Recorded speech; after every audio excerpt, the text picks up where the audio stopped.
উপস্থিত বৈঠকের দিনই মুসলিম ভাই বোন, আপনাকে অনুরোধ জানাচ্ছি, পরিবারের আলোচনাতে অনেক কথা হয়েছে, কাপুরুষের পরিচয় দিয়ে জীবন কাটায়েন না। আপনার কারণেই জাতি ক্ষতিগ্রস্ত হয়েছে। ওই যে মেয়েটা এখন মাথায় কাপড় দিয়ে নেই, শীতের দিনে জবাব আমি দিব? জন্ম দিয়েছেন আপনি, জবাব আমি দিব কেন? কাপুরুষের পরিচয় দিয়ে জীবিকা নির্বাহ করেন, জবাব আমি দিব কেন? কেন আমি দিব? রাসূল সাল্লাল্লাহু আলাইহি সাল্লাম বলেন, মান ওয়ালাদা লাহু ওয়ালাদুন ফালইহসান ইসমাহু ওয়া আদাবাহু। কারো যদি ছেলে মেয়ে জন্ম নেই, তাহলে তার বাপকে সুন্দর নাম রাখতে হবে। নাম রেখেছেন আহমদ আর লিটন বলে ডাকেন, লজ্জা হয় না? শরম হয় না? কে বলেছে আপনি শিক্ষিত মানুষ? বল হিসাব আপনি শিক্ষিত মানুষ নন। আপনারই কলম ওইটা। কোনটা?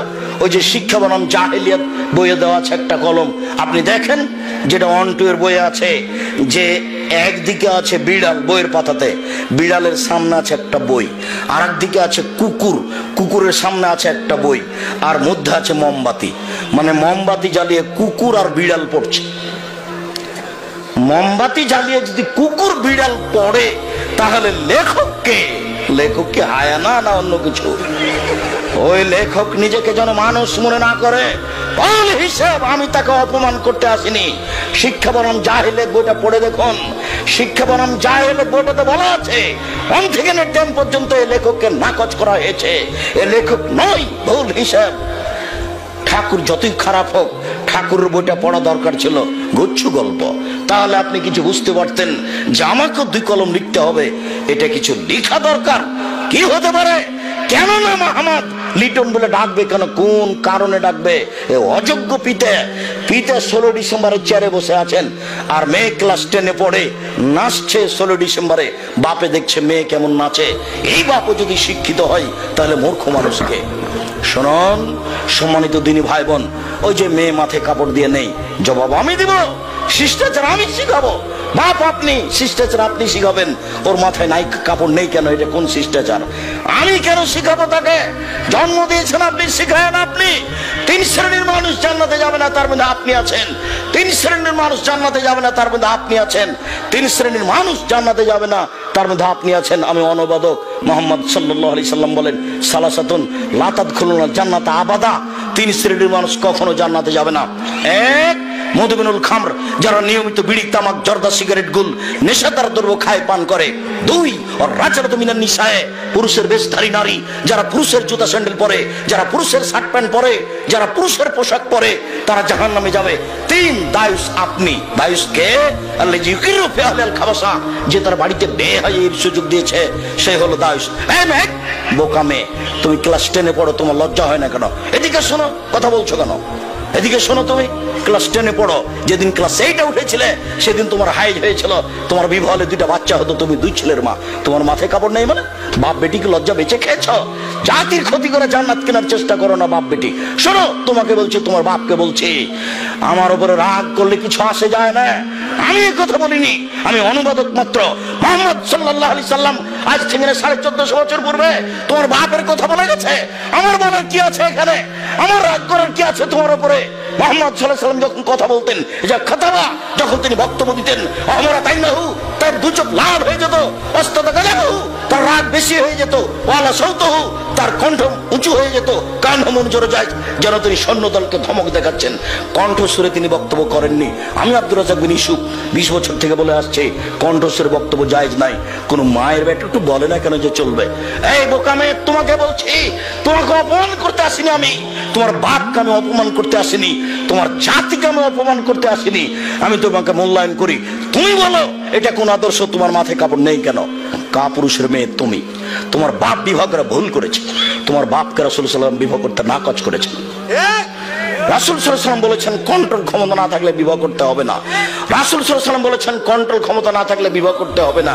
তিনি বলছেন, ইয়া মাশারা শাবাব, হে যুবকদল, মান ইসতাতা মিনকুল বাত ফালিয়াতাজাওয়াজ, যাদের কন্ট্রোল ক্ষমতা আছে, যাদের মোহর ক্ষমতা আছে, যাদের বাড়ি তৈরি করার ক্ষমতা আছে, যাদের মেহমানের বসার জায়গার ক্ষমতা আছে, যারা পুরুষত্ব রাখে, চোখ যেভাবে ঘুরে বউ সেভাবে চলে, চোখ যেভাবে ঘুরে বউ সেভাবে চলে, এরকম পুরুষত্বের যার ক্ষমতা আছে, কন্ট্রোল ক্ষমতা আছে, সে যেন বিবাহ করে।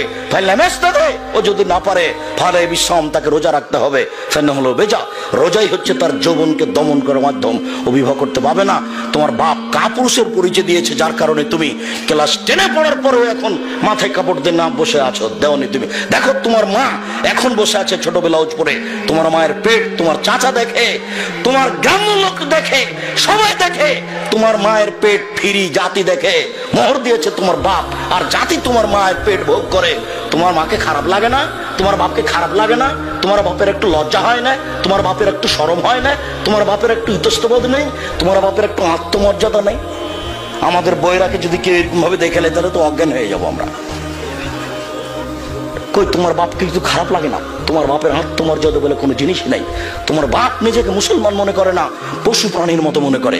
সম্মানিত দিনী ভাই বোন, বলছিলাম এইখানে আরেকটা কথা আপনাকে বলে রাখছি। ছেলে, যারা আপনারা দাঁড়িয়ে আছেন, আমাকে দেখতে পাচ্ছেন না, কিছুক্ষণ সময় এক পায়ে হলে দাঁড়িয়ে থাকেন। পেশাব পায়খানার প্রয়োজন হলে যাবেন না। আমি অল্প সময় পরে আপনার কাছ থেকে আমি কথা গুটিয়ে নিচ্ছি। অল্প কয়েক মিনিট অপেক্ষা করার জন্য অনুরোধ জানাচ্ছি। সম্মানিত দিনী ভাই বোন, প্রসঙ্গ পরিবর্তন করে একটু বলছি, আপনাকে বলছি, সম্মানিত দিনী ভাই, আপনাকে বলছি, আপনাকে বলছি, উপস্থিত বৈঠকের মুসলিম বোন, আপনাকে বলছি, আপনি একটু খেয়াল করেন। কারোর সাথে কথা বলছেন নাকি? এদিকে কান করেন, কথা বলছেন কেন? ঢং ঢং করে এসেছে, আবার ঢং ঢং করে চলে যাচ্ছে। আপনাকে আমি বলে আসিনি যে অন্তত আমি আব্দুর রাজ্জাক বিন ইউসুফ আসলে আপনার স্ত্রীকে বলে আসবেন, দেখো খালেদা, যাবা চুপ বসে থাকবা, আরেকজন মহিলা যদি তোমার গায়ের উপর দিয়ে চলে যাই, তুমি মুখ খুলবা না, আমাকে অপমান করিও না।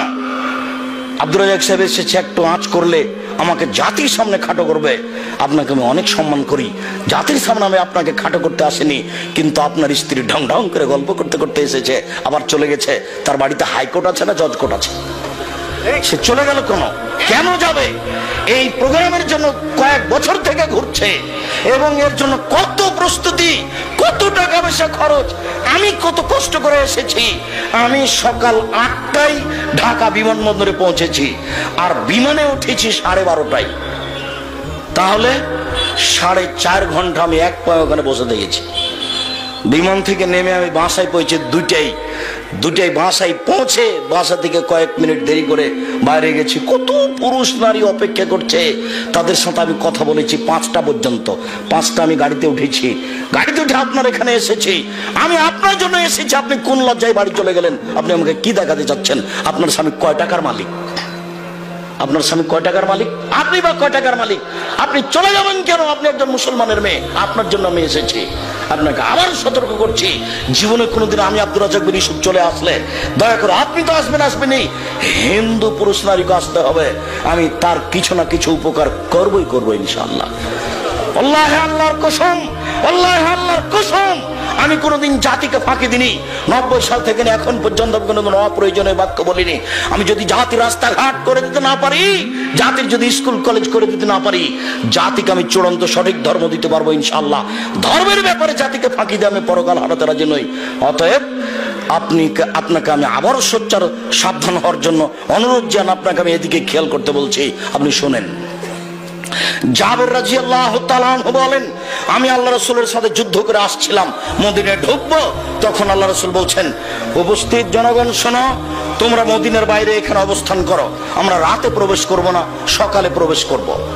তখন আমি জাবের বললাম, আল্লাহর নবী, আমি নতুন বিবাহ করেছি, আমাকে বাড়ি যেতে অনুমতি দেন। তখন আল্লাহ রাসূল বলতে লাগলেন, ও আচ্ছা, বিকরানাম সাইয়্যিব। জাবের, তুমি কুমারী মেয়ে বিবাহ করেছো না তালাক প্রাপ্তা মেয়ে বিবাহ করেছো? তখন জাবের বলছেন, সাইয়্যিব, আমি তালাক প্রাপ্তা মেয়ে বিবাহ করেছি। তখন আল্লাহ রাসূল বলছেন, হাল্লা বিক্রাম তুলাই বকা, তুমি অবিবাহিতা মেয়ে কেন বিবাহ করলে না? তুমি তার সাথে খেলতে, ও তোমার সাথে খেলতো। কুমারী মেয়ে কেন বিবাহ করলে না? তুমি তার সাথে খেলতে, ও তোমার সাথে খেলতো। আল্লাহ রাসূল এই পর্যন্ত বললেন। এবার জাবের রাদিয়াল্লাহু তাআলা কি বলছেন শোনেন। আল্লাহর নবী, এটুকু আপনার সাথে জরুরি কথা।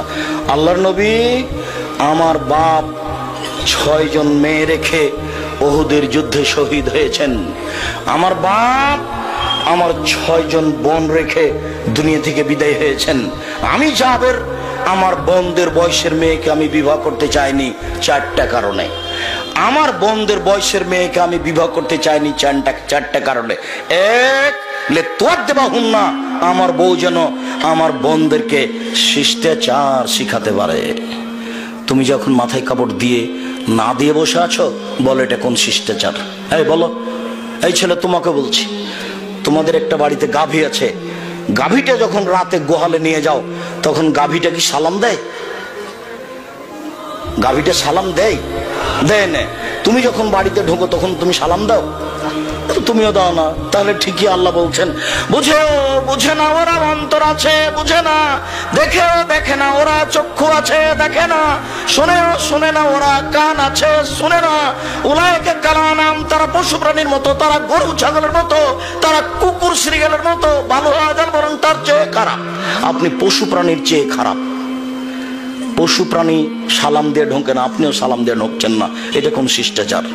এই মেয়ে, তোমার ছোট ভাই এখন বসে আছে, এই যে প্যান্টটা টাকনোর নিচে আছে, তোমার মা জানে না যে প্যান্ট টাকনোর নিচে গেলে ও জাহান্নামে যাবে? তোমার মা কি শিক্ষা অর্জন করেছে? এটা কোন আদর্শ? বলো বলো। তোমার ছোট ভাই সব সময় বাম হাতে গিলাস ধরে পানি পান করে, তোমার মা কিছুই বলে না, বলো কোন শিষ্টাচার? এক, আমার বউ আমার বোনদের শিষ্টাচার শিখিয়ে দিবে, এই জন্য আমি বেশি বয়সের মেয়ে বিবাহ করেছি। দুই, বলে তুয়াল্লেমা হন না, আমার বউ তাদেরকে বিদ্যে শিখিয়ে দিবে, সেই জন্য বেশি বয়সের মেয়ে বিবাহ করেছি।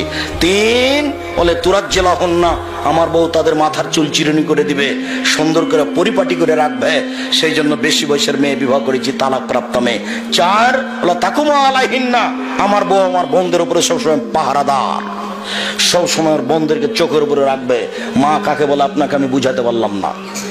আপনার স্ত্রী তো ভালো রান্না করতে পারে, তার জন্য আপনি পাগল হয়ে গেছেন যে বউ আমার খুব ভালো।